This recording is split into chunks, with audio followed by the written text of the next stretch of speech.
Welcome to the Cyber Tech Podcast, inside the minds of everyday IT and cyber pros, powered by AspireByte, hosted by Mike Fierros. Real life stories, real careers, real world experience. Each episode brings you honest conversations with people working across the tech field, from cybersecurity and information security to IT, sharing lessons learned, challenges faced, and what it truly takes to build and sustain a career in tech. Let's get into it. Cyber Tech Podcast, inside the minds of everyday IT and cyber pros. Thank you guys for all the messages and all the encouragement in building this AspireByte platform. Cyber Tech Podcast is part of the AspireByte platform. Be sure to subscribe to the AspireByte YouTube channel, where we share all full podcast episodes, clips, and tech-focused content. And while you're there, like and share the videos to help spread the word. You can also listen to every episode of the Cyber Tech Podcast on Spotify. If you've enjoyed the show, give us a 5-star rating, drop a quick comment, and share it with others. It helps us reach more people, keeps the mission going. And also thank you for everyone who's already done that. Want to explore more? Visit the AspireByte Hub at aspirebyte.car.co. That's CARRD.co. It's your all-in-one starting point for free resources, podcast links, merch, and more. Speaking about merch, check out the AspireByte merch shop at aspirebyte.myspreadshop.com to rep the mission wherever you go. Also, the Marinate in the Craft line is out now. The computer technician and the network engineer merch is on the AspireByte merch shop. We'll definitely check that out. And also, thank you guys for supporting the platform, for purchasing that new line. And then this episode is episode number 28. This gentleman I'm going to interview, he is a cybersecurity engineer local to here in Arizona. This gentleman's name is Henry Lever. He's a cybersecurity engineer for the medical and healthcare industry. How's it going, Henry? Hey, it's going great. Thanks for having me on, Mike. My pleasure. I'm excited to talk to you today. Henry, for those that like to get to know you more, kind of explain your past, how you got interested in computers and technology, and eventually how did you get into cybersecurity? What first interested me was back in high school, the WannaCry attack happened.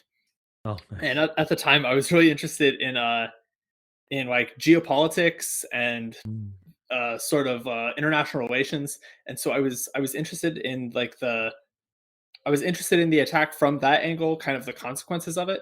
But as I looked more into it, I got kind of interested in the tech side, and then not long after, of course, I was listening to a podcast, and they mentioned that Eternal Blue had been added to the Metasploit project, and I was like, okay, well, what's Metasploit? So I ended up doing a bit of Googling, teaching myself a little bit of Linux, and setting up a little home lab. And so that was kind of my first foray. So then years later, once I went to college, I had some plans in the military that didn't quite work out because of an injury, and I knew I was going to need to make a career pivot. And so I was just kind of trying to decide what would hold my interest, and cyber turned out to be the path. Thank you for your service as well, Henry. How important is having that curiosity that you mentioned, Henry? How important is to have that? Let's say if you're a student and you're trying to get into the cybersecurity world. Very. It's absolutely critical. I mean, it's getting harder and harder, of course, to get into the field. And you're not going to make it if you don't have any passion. Like there's a lot of people who do develop an interest in the field because they see the schedule and the pay, and they think that it might be for them.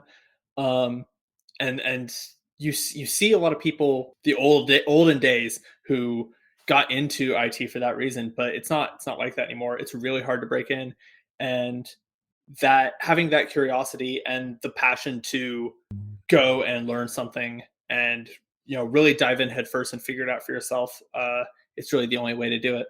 You gotta love what you do, no matter if it's in our industry or another profession.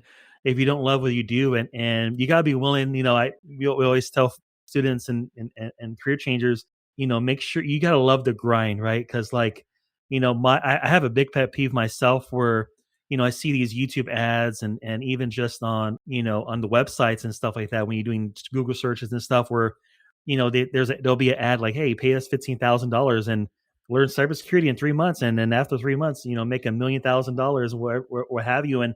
And I just look at that, and it's such a, maybe it does work for certain people. I haven't met anybody that said it's worked, right? But I think it does a disservice.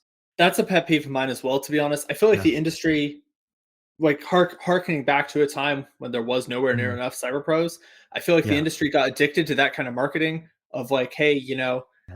give us a bunch of money, learn the basics. Cyber's easy. It's for everyone. Yeah. Just, barely get your foot in the door and you're going to be able to sort of coast out a career. But that's especially nowadays, Yeah. but really always, that's a very misleading view of the industry. Yeah. And we really need to sort of readjust the way we sell cybersecurity to job seekers as like, hey, actually, this is something that is super competitive, and Mhm. even if the market conditions weren't what they were, cyber is hard, right? Like it's Definitely. it's complicated, it's technical. You have to be smart, you have to be hardworking. Like we need to start sort of instead of sort of like trying to appeal to everyone with like, hey, this is super easy, all you have to do is give us money.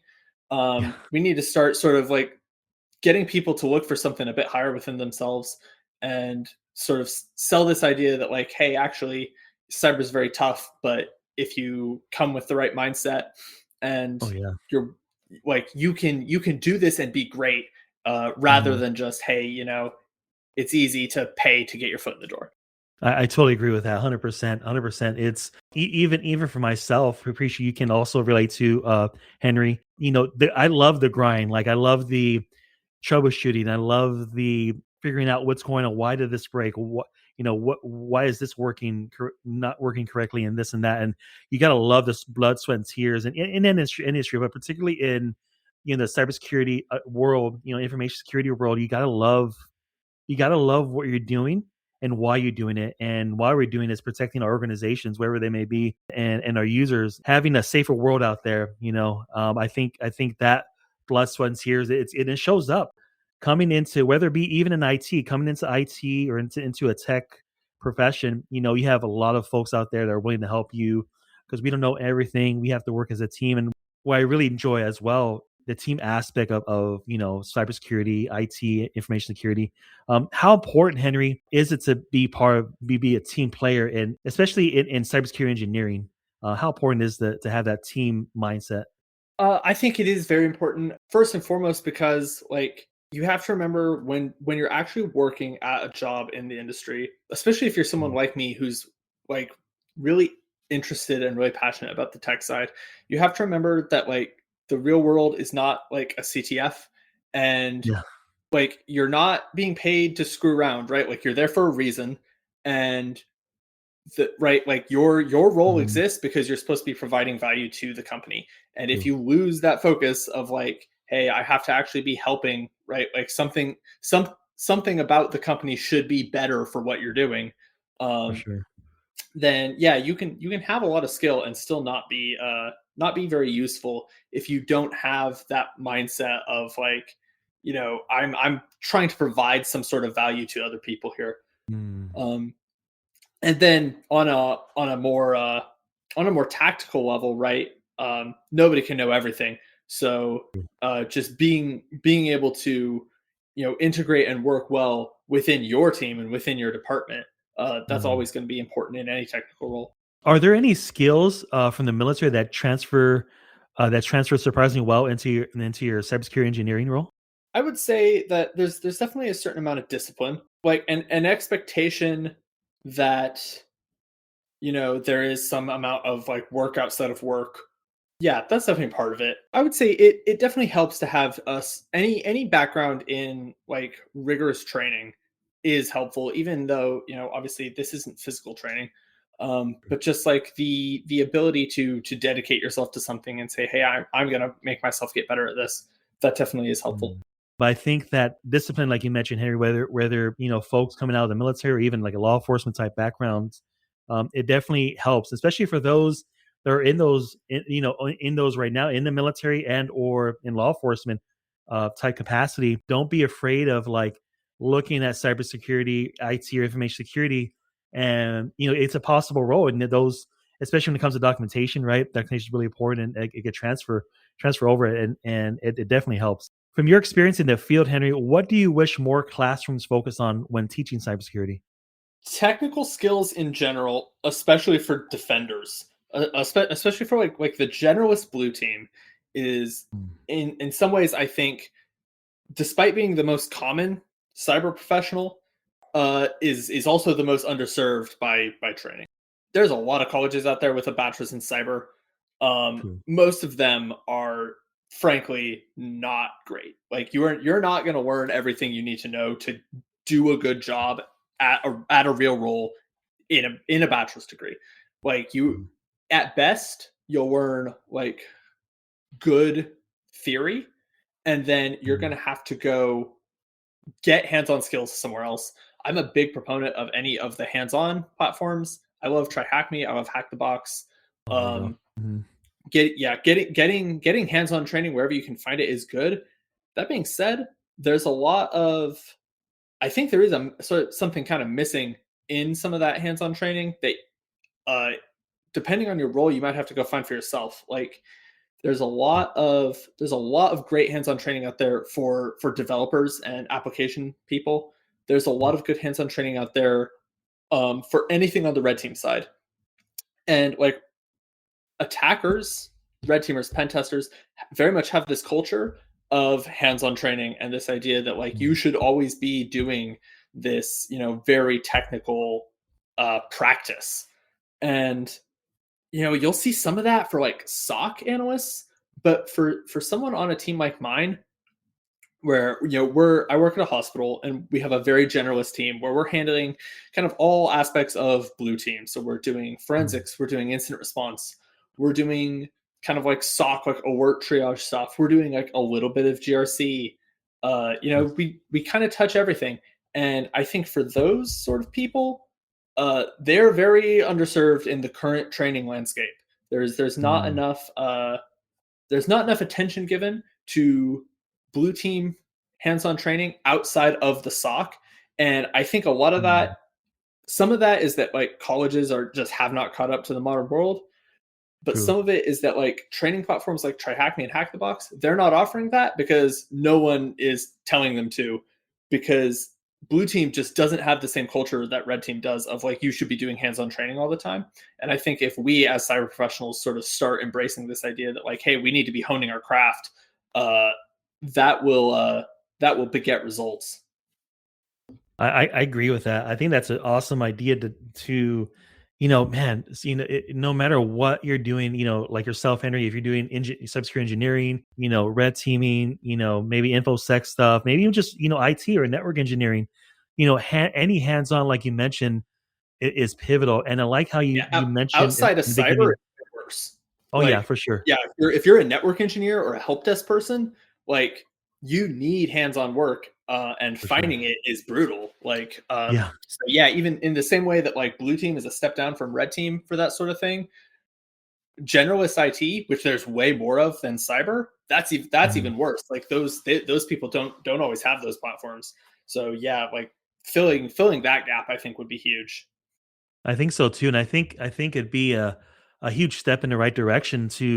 I like how you mentioned you touch kind of every aspect of cyber and infosec. Like you mentioned, you do a little bit of GRC stuff, you do a little incident response, so there's documentation involvement. A lot of we talked about in the beginning of the interview. A lot of people get see the sexy side of like, oh, let me be a pen tester, let me do red teaming, and they don't realize how documentation comes in play.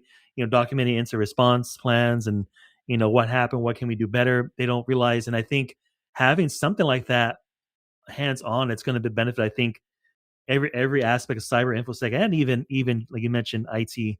I think that'd be a big, huge W for sure. Absolutely, and some of it is that like even where there is technical training, it'll be technical training for something extremely specific. A blue team example would be like a single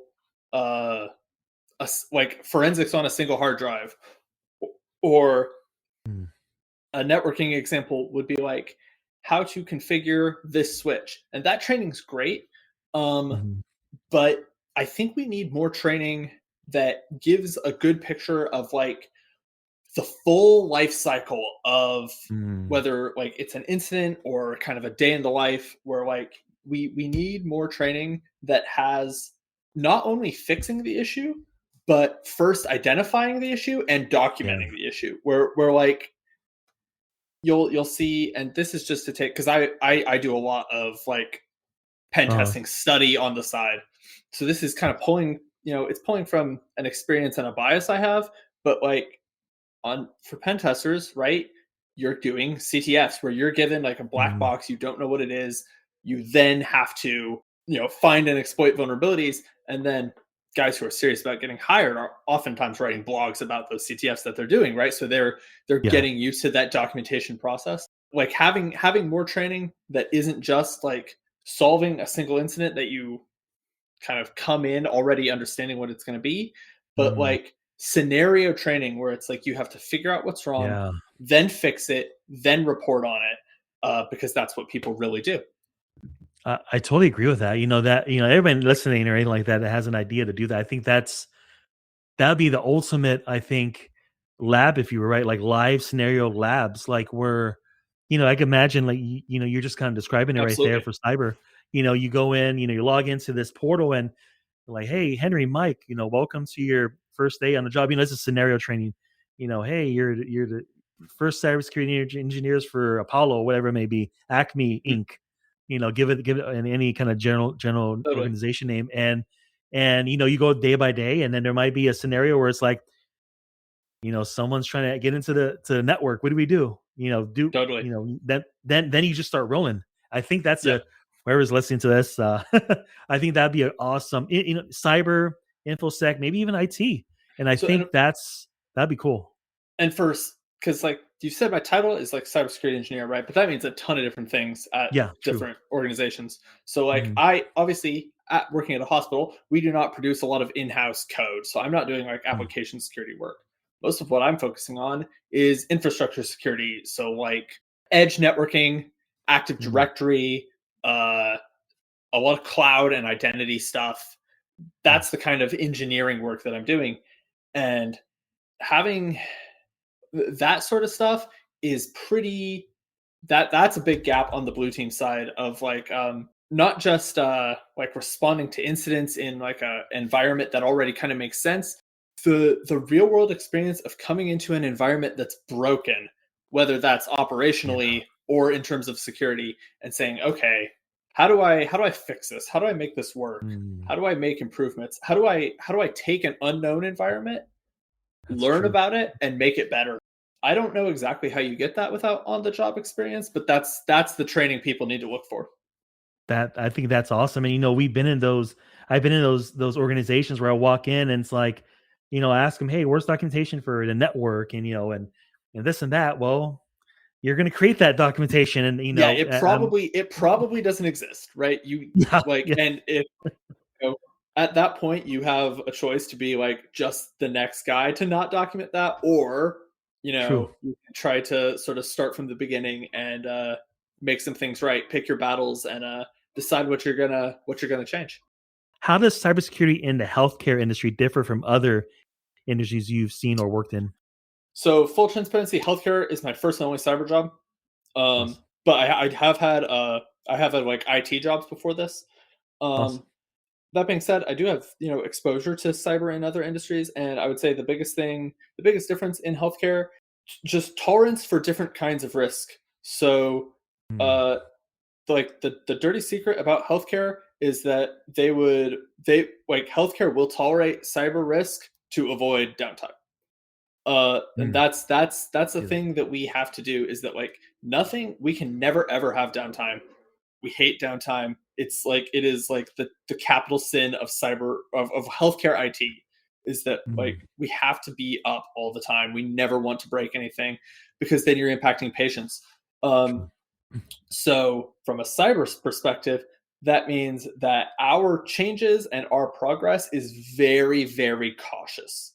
We Mm, have to be extremely meticulous about making sure that when we're making changes to an environment to make it more secure, we're going slow, we're taking our time, and we're making sure mm, that that change isn't going to break some process we don't understand. So, like a good example is like application whitelisting. Application whitelisting, as a form of app control, really is like the golden ticket of endpoint security. If you want endpoint security that absolutely works, will stop hackers, application whitelisting is how to do it. But in a healthcare environment, right, in certain environments, you can deploy application whitelisting without a full picture of what needs to work. Because when you deploy it and something that should work isn't whitelisted and you break it, you add it to the whitelist. And that Mhm. short downtime is something that can be tolerated for the sake of discovery and for the sake of mitigating risk, right? Like you have a little downtime, but True. at the end of the day, your documentation got better and now you're protected from hackers. In healthcare, not an option, right? You have to get it perfect in one shot, Mm. which makes things harder, and it's why healthcare is sometimes a prime target.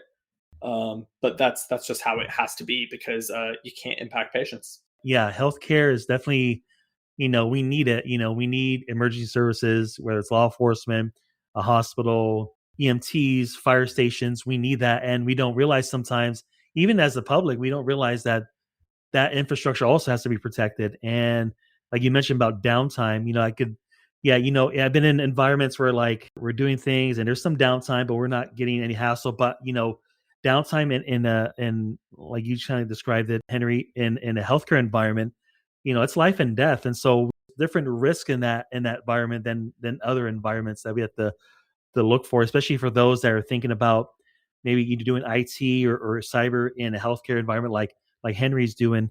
What's one skill, whether technical or a soft skill, maybe someone's interested in getting into the healthcare space like you, Henry, that do cyber engineering, but what's something that help them out a little bit, if you will, to actually kind of prep themselves to get into that environment? If I had to pinpoint a single skill for healthcare specifically, it would definitely be a soft skill, and that would Mm, be just communication with the non-technical users. true. Because in a hospital, Mm, everything is an emergency. yeah. It's actually that is one thing in that going back to the like how has the military helped me thing. More than helping me with cyber, the military has helped me with healthcare. Like Nice. nurses are Mhm. NCOs and doctors are officers. That's and like if you've been in the military or in healthcare, you know exactly what I mean by that. Everyone wants things to happen right now. Everyone True. wants to never be inconvenienced, and they mostly don't understand your role. But something that healthcare does do, as experts in their field, a lot of healthcare professionals, especially good ones, will respect the fact that you're an expert in your field. So Mm, if you're willing to sort of bridge that gap and say, hey, in the same way that you are the human body expert, I am the computer security expert, and here is how this actually matters for what you do and is not just something that's getting in your way.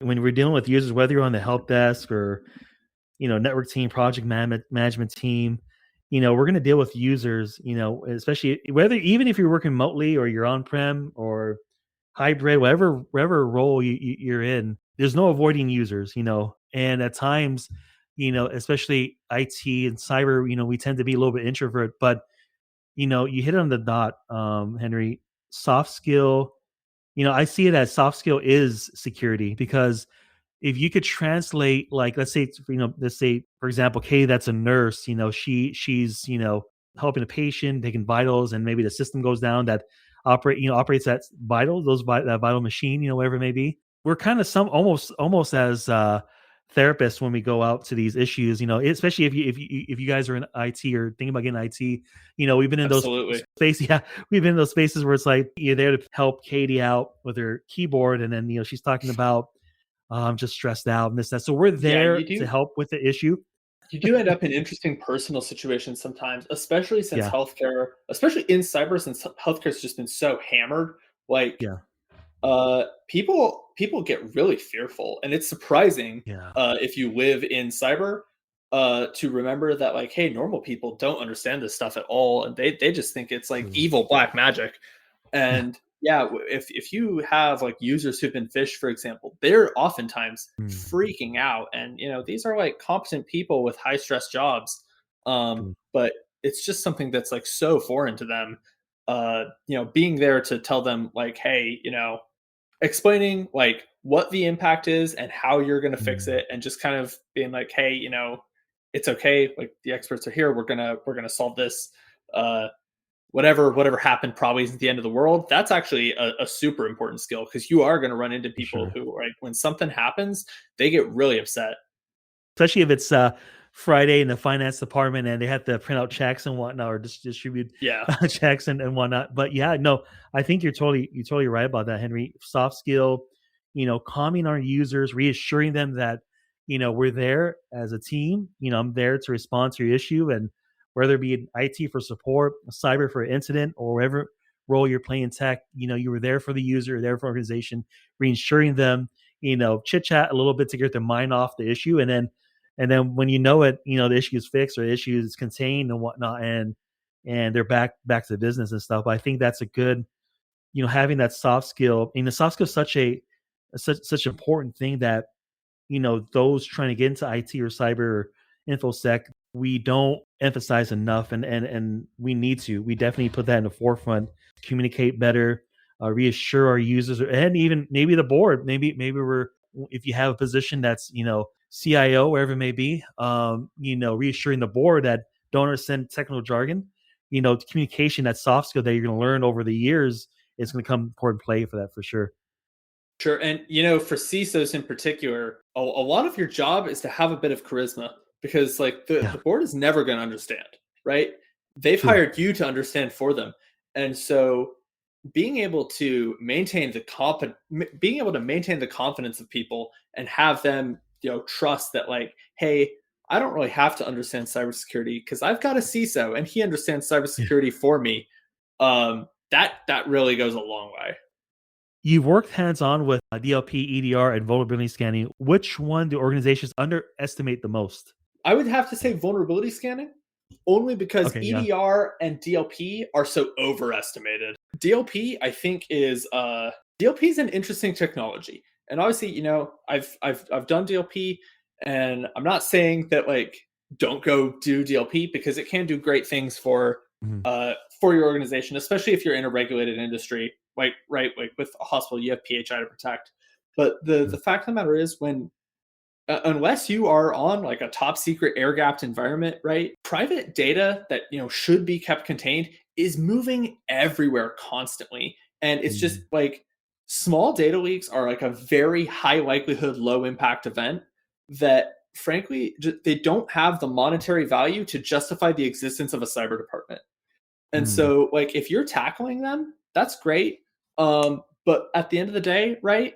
If I have a cyber department that is great at data loss prevention, uh, but we get breached by ransomware, I lost money.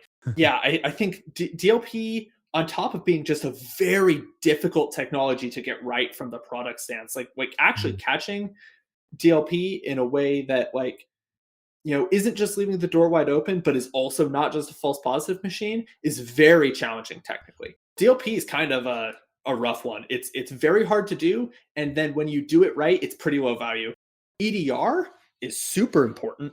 I would say, on the balance, it's probably, at least amongst cyber people. I don't know about the rest of IT, but amongst cyber people, EDR is overestimated more often than it's underestimated. People are regularly surprised by the things that their EDR doesn't catch.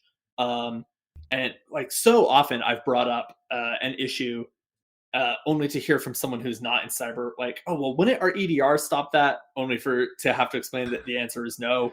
So yeah, I'm gonna have to go with vulnerability scanning just because, like, vulnerability scanning can also be bad if you have a cyber department who's being lazy about it, because it's so Yeah, easy to that's just churn true. out slop. That's But if true. you have a cyber Mhm. department who cares and, like, is actually looking at the results and doing the analysis to decide what matters and what doesn't, and then feeding you, like, here's where the real risk is. Yeah, it can be super powerful, and that's like the real IT work that's protecting organizations day in and day out. I totally agree. That's a really good example. I totally agree with the vulnerability scanning. It's and I think you hit it on the dot right there at the end, Henry, where you said, team team that cares. I think, Absolutely, of I've been on teams. There some teams are great guys to work with, great folks to work with, but there's a little bit of laziness, right? The culture is different. course. I've been on teams where it's like, hey, I got your back, you got my back. we're documenting the heck out of everything. We're going to go down and get the, do everything for the user and do everything organization. We love working with each other. Mhm. We might have disagreements, but ultimately we love working with each other. I think working as a team and enjoying that, that especially having a coworker that you get close with, and it's like, hey Mike, hey Henry, hey, don't get lazy. You better document that, or hey, you better do your due diligence, and it's a little tedious, but we need to get that done. Go through that checklist, go through that audit. We need to make sure this looks good, Yeah, and verify everything. Yeah, that team culture matters so much in terms of getting for like good sure. value for money out of your cyber department, because Oh yeah. like the thing with almost any cyber tool is that they require a lot of care and feeding, and out of the Mm. box, people don't realize how bad, frankly, a lot of cyber products are. To start, you're either going to have like Yeah. a false positive machine or something that's just not seeing anything, and so often it's so easy to have a department that just overlooks that. Mm. Especially True. if you have especially if cyber is its own department, right? If cyber's on its own, Mhm. separate from the rest of IT, it's very easy to just like feed like endless amounts of slop and just be like, oh, here's a Yeah. vulnerability scan with a million results, only two of them matter. Find out for yourself which ones. Like that's very low effort, and Yeah. if you're not in cyber and you don't know better, you might not even realize that your cybersecurity team is kind of getting away with murder. Yeah. So from within the cyber department, yeah, if you want to actually provide some value and be worth the Mm. money, you have to have the integrity to say, hey, So we true. need to put in the work to make sure that we're delivering a product worth actually looking at. Mhm. That's something that, love what you do, love the grind, even if it looks tedious, if you love that, to heck, you're gonna do a great job. And that the organization and the board and your boss and the executives are gonna see it like, man, that team is just on fire. They're just, scrambling away. And that's because everybody's communicating, all cylinders are running in full steam. And I think I think every IT pro, infosec pro, cyber pro wants to be part of that team. Whether and even if it's collaborating cross teams like IT, if IT cyber is separate, we're still on the same team. If infosec and cyber are Absolutely. separate, GRC teams are separate from cyber, we're still on the same team. I don't, it's just the Yeah, yeah. name. Avoiding Oh, avoiding the for sure. politics and like Oh yeah, for being sure, committed to the organization and for sure. reminding yourself that like, hey, we're not here to play like internal team Yeah, sports, right? Like true. it's one Hmm. company, it's all supposed to be moving one way, we're supposed to help Yeah, each other. It's hard to do, but it's it what is. it's what good organizations do. So true. Something we all need to strive for. Coffee, energy drinks, or sheer discipline? What actually powers a cybersecurity engineer? Ooh, I'd have to say energy drinks because I've had one this whole podcast. Oh, nice. But yeah, all of the above, all of the above are Yeah, very important to my day to day. nice. No, thanks again, Henry. I think I had such a fun time talking to you about blue teaming, red teaming, and cybersecurity engineering in general. Thank you for coming on the podcast, and also thank you for your service as well in the military, Henry. If someone was curious about cybersecurity engineering in particular, how can they get a hold of you? I would say just hit up my LinkedIn, Henry Lieber. You'll see me. I'm pretty easy to find. I'm in Yuma, and yeah, contact me there, and I'll be happy to talk to anybody for sure. Thanks again, Henry, for being on episode number 28 with the CyberTech Podcast, inside the minds of everyday IT and cyber pros. See you guys.